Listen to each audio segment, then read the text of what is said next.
বেপরোয়া মনে মনে তোকে আঁকলে রাখতে চাই, কি জানি কি কারণে বারণে আমি তোকে ডাক পাঠাই।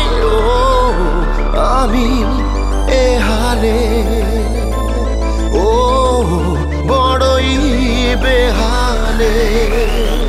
বেপরোয়া মনে